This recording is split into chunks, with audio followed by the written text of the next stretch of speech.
Hello and welcome everyone to Women's Speakers Association and WSA TV. I'm your host and producer, Laura Rubenstein. I'm also the author of Social Media Myths Busted, the Small Business Guide to Online Revenue.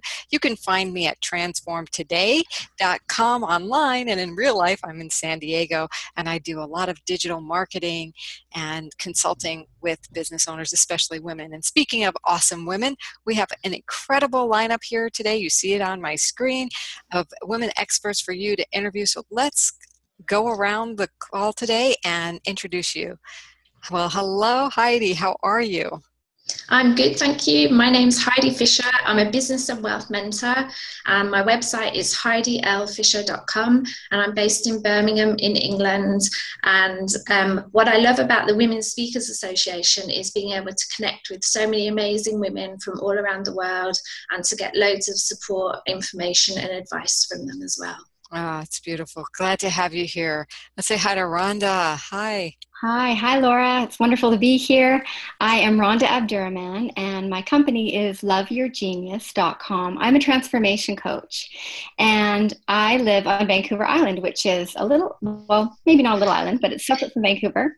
And I love Women's Speakers Association because, just like Heidi said, there's a lot of collaboration and major support. So I really appreciate that. It's a beautiful place. Thanks for being here. And let's say hi to Cheryl. Hi, Cheryl. Hi, I'm Cheryl Jennings, and I am an international speaker and international best-selling author, and this is one of the books that I've been in, The Change. And I love Women's Speakers Association because of all the collaboration, of all the support, the encouragement that we get. And I'm especially glad to be with Rhonda and Heidi and Laura today and to be able to meet more people and to connect. I'm also a global radio host on a weekly basis, and this is a wonderful way to connect globally with each other. And I'm looking forward to this for a long time to come. Yeah. So we're so glad to have you here, and thanks for connecting with us. And what I thought we'd get started with is really talking about the impact you're making. What are you passionate about and dedicated to making an impact in? So let's start with Heidi. Hi. Hi, I'm really, really passionate about business and helping business owners that are struggling. So particularly business owners where you're working long hours, you're really tired and frustrated and starting to feel exhausted and wondering if you're doing the right thing. And those are the business owners, particularly women, that I help to make transformation in their lives. Well, how did you get to this, or do you have a story about that?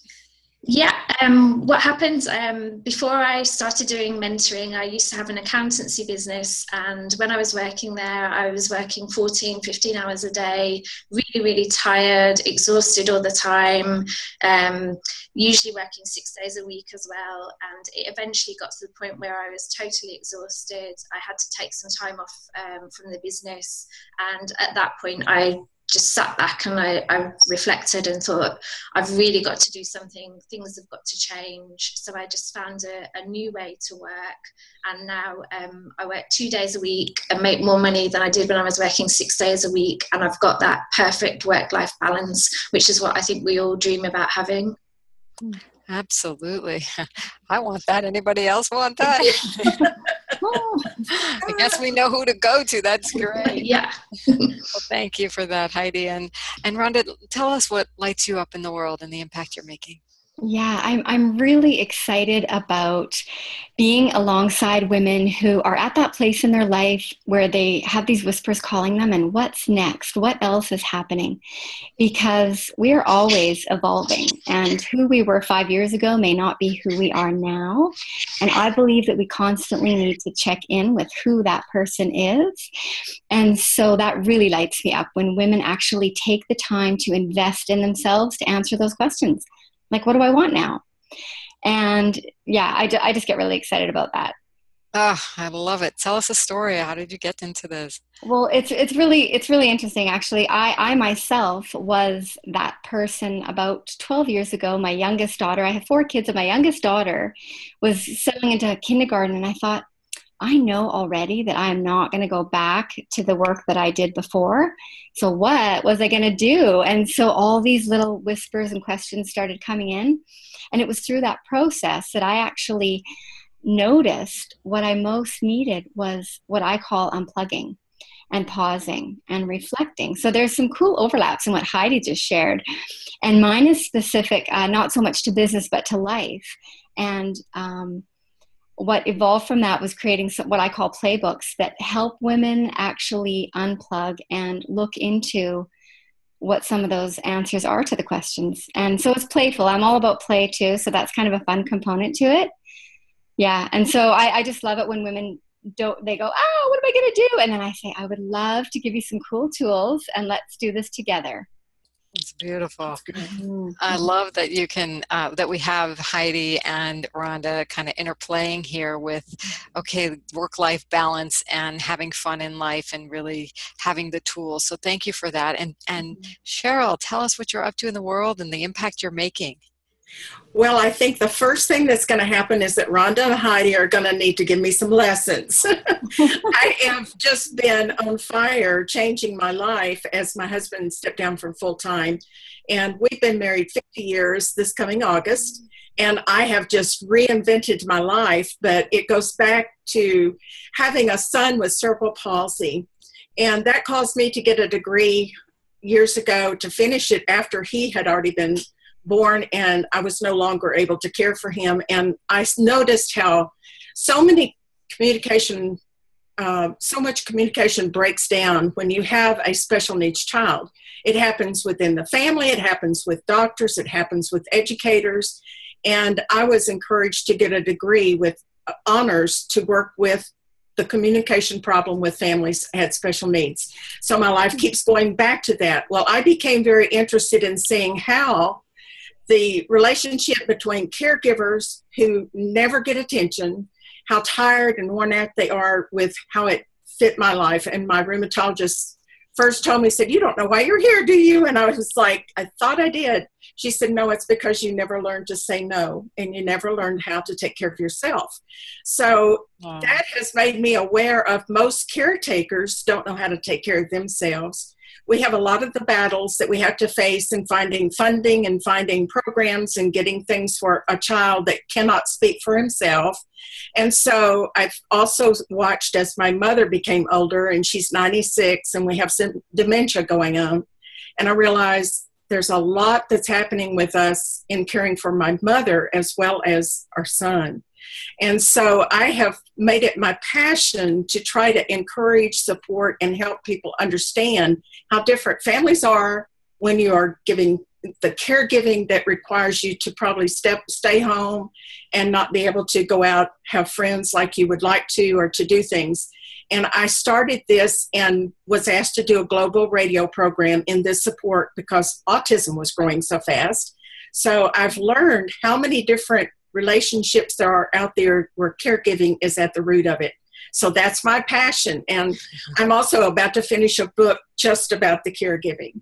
Wow, it's so needed. I mean, we can take care of ourselves, but in our changing world, we have a lot more needs of caregiving, and that is huge work. I'm so profoundly touched by the work that you're all doing. In fact, I want to invite everyone into our living room. I want you to all feel like you're sitting right here, right in this living room with us. And I know each of you has an incredible amount of advice to share, but if you could just take one nugget to give to our viewers today, that they could walk away with that might make an impact. Let's go around and have you welcome them in and give that piece of advice. So we'll start with Heidi. Hi, my one piece of advice would be to get yourself a morning routine, and as part of that morning routine for your work in particular is to every day do 3 things that are specifically around generating income or revenue for your business. And this is quite an interesting bit of advice, because when people follow through on it, a lot of people have been actually doubling their income within 3 months, because if you do this every day, Monday to Friday, that's 15 pieces of income generating activity you've done, when probably in a normal week you might do 1 or 2 things. So it's just totally transforms their business, and then it also transforms their life, because they're much more relaxed and freer to do the things they want as well. Yeah, and it's a whole paradigm shift, to go from doing a lot of administrivia or distracting things to doing something that actually is for your business. That's a great focus point. Thank you. Rhonda, what piece of advice do you have? I would love to invite people to really listen to those unusual callings you might have. I call them whispers. Something that niggles in your mind and heart and says, do this, come try it out. I say do it, because that is one of your key secrets to happiness and joy. And also, when you're feeling happy, you're more productive. And who doesn't want to feel happy and or productive, right? Right. I love it. Thank you so much. And Cheryl, please give us your advice. One of the things that I would say is that we have to be like the flight attendant always reminds us, if in need of the oxygen, it drops down, take care of yourself, and then you can take care of your family. Because most of us that are caregivers forget that, and we feel like we're inclined to do whatever they need. So learning to care for yourself first allows you to take care of someone else later. And also, you're never too late. I will be 70 in September. I have reinvented myself. I'm going fast. So like these ladies have done, it's just, you find something that brings you joy. So I love what Rhonda and Heidi have shared. Yes, such great wisdom here today. Thank you again for all of this time. I'm going to put everybody's picture back up because I want you all to know out there that Rhonda and Heidi and Cheryl are all available for you to support you through your journeys, and please be in touch with them. And we will be back for another fabulous WSA TV show very soon. Check us out at WSATV.com as well. If you'd like to be a part of the Women Speakers Association, we do have a free level of membership at joinwsa.com. So please come join us, and we'll just say goodbye and end here for now. Bye, everyone. Bye. Thank you. Bye. Thank you. Wonderful. Thank you, Laura.